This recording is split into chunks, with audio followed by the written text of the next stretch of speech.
சரி, 2026 தமிழ்நாடு எலெக்ஷன் கணிப்புகள். குறிப்பா ஒரு மாபெரும் அரசியல் திருப்பத்தை ஏற்படுத்துற டேட்டாவை பத்தின ஒரு விரிவான அலசலுக்குள்ள நேரா போயிடலாம்.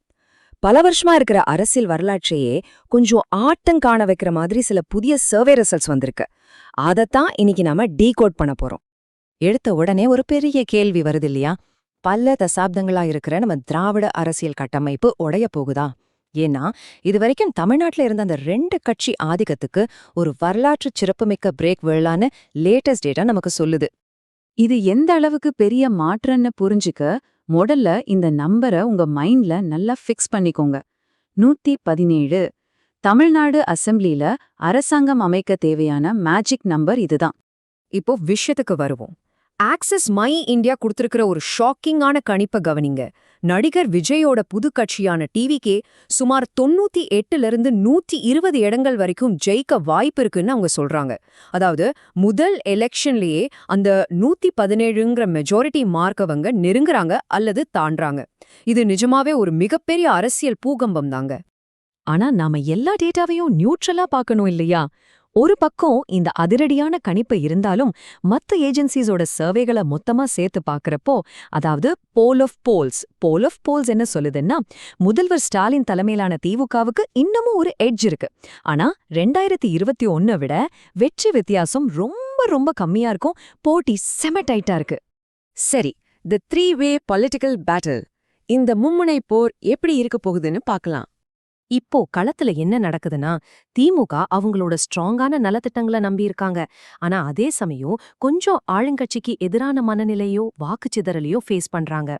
அதிமுக சைட்ல பாத்தீங்கன்னா, ஜெயலலிதா அம்மா மாதிரி ஒரு பவர்ஃபுல் முகம் இல்லாததால அவங்க கொஞ்சம் ஸ்ட்ரகிள் ஆகுறாங்க. இந்த கேப்ல தான் எந்த எலெக்ஷன் எக்ஸ்பீரியன்ஸும் இல்லாத டிவிக்கே ஒரு பெரிய சவாலா உள்ள வராங்க. இந்த விஜய் ஃபேக்டர் எவ்ளோ சீரியஸ்னு தெரிஞ்சுக்க இந்த 20% வோட் ஷேரை கொஞ்சம் யோசிச்சு பாருங்க.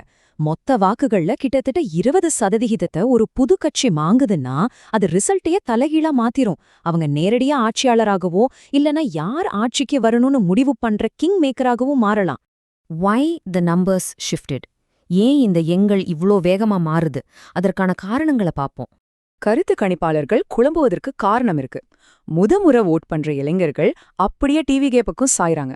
வெளியவே சொல்லாத சைலண்ட் வோட்டர்ஸ் கணிசமா இருக்காங்க. கிராமப்புறங்களுக்கும் நகர்ப்புறங்களுக்கும் நடுவுல வோட்டிங் பேட்டர்ன்ல பெரிய வித்தியாசம் வந்திருக்கு. இதெல்லாம் தாண்டி அரசாங்கத்துக்கு எதிரான அதிருப்தியும் அதை பேலன்ஸ் பண்ற நலத்திட்டங்களும் சேர்ந்து இந்த எலெக்ஷனை ப்ரிடிக்ட் பண்ணவே முடியாத அளவுக்கு ஒரு பெரிய டாஸ்க் ஆக்கிருக்கு. 3 பாசிபிள் எலெக்ஷன் அவுட்கம்ஸ். டேட்டா அடிப்படையில வரக்கூடிய 3 சாத்தியக்கூறுகள் என்னென்னு பார்க்கலாம். நாம பார்த்த இந்த டேட்டா எல்லாம் 3 சினாரியோஸ காட்டுது. முதல் சினாரியோ குறைவான மெஜாரிட்டியோட திமுக மறுபடியும் ஆட்சிக்கு வர்றது. 2வது சினாரியோ யாருமே எதிர்பார்க்காத மாதிரி டிவிகே ஒரு மாபெரும் வெற்றி அடைவது. 3வது சினாரியோ தொங்க சட்டமன்றம், அதாவது யாருக்கும் மெஜாரிட்டி கிடைக்காம கூட்டணி வச்சு ஆட்சி அமைக்கும்போது டிவிகே கிங் மேக்கரா மாறுறது. இப்போதைக்கு இந்த 3வது சினாரியோ தான் ரொம்ப பிராக்டிக்கலான நடுத்தர வழியா தோணுது.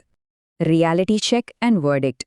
முடிவுக்கு வரதுக்கு முன்னாடி நிஜ நிலவரம் என்னன்னு ஒரு செக் பண்ணிடலாம். சரி, ஆக்சிஸ் மை இந்தியா டேட்டாவை நம்ம இவ்ளோ சீரியஸா எடுத்துக்கணும்? ஏன்னா இதுவரைக்கும் அவங்க பண்ண எக்ஸிட் போல்ஸ்ல அவங்களோட ஹிஸ்டாரிக்கல் ஆக்யூரசி ரேட் 93%. டேட்டா உலகத்துல 93% அப்படிங்கிறது சாதாரண விஷயம் இல்ல. அதனால தான் இது அரசியல் களத்துல இவ்ளோ பெரிய அதிர்வலைய உண்டாக்கியிருக்கு. ஆனா ஒண்ணுங்க, எக்ஸிட் போல்ஸ் அப்படிங்கிறது எப்பவுமே ஃபைனல் ரிசல்ட் கிடையாது. அதுலயும் தமிழ்நாடு மாதிரி ரொம்ப காம்ப்ளெக்ஸான மாறிக்கிட்டே இருக்கிற ஒரு ஸ்டேட்ல கணிப்புகள் தப்பாகிறதுக்கும் நிறையவே வாய்ப்பு இருக்கு. டேட்டா ஒரு திசையை காட்டலாம், ஆனா மக்கள் மனசு மாறுனா எல்லாம் மாறிடும். சோ ஃபைனலா இந்த டேட்டா நமக்கு ஒரு பெரிய கேள்வியை விட்டுட்டு போகுது. 2026ல தமிழ்நாட்டோட வரலாற்றிலேயே மிகப்பெரிய அரசியல் மாற்றம் நடக்க போகுதா, இல்ல வழக்கம் போல பழைய கட்சிகளே களத்துல ஸ்ட்ராங்கா நிக்க போறாங்களா? இந்த டேட்டாலாம் நிஜமாகுமா இல்லையான்னு பொறுத்திருந்து தான் பார்க்கணும். இந்த ஆழமான டேட்டா அலசல்ல இணைஞ்சதுக்கு ரொம்ப நன்றி.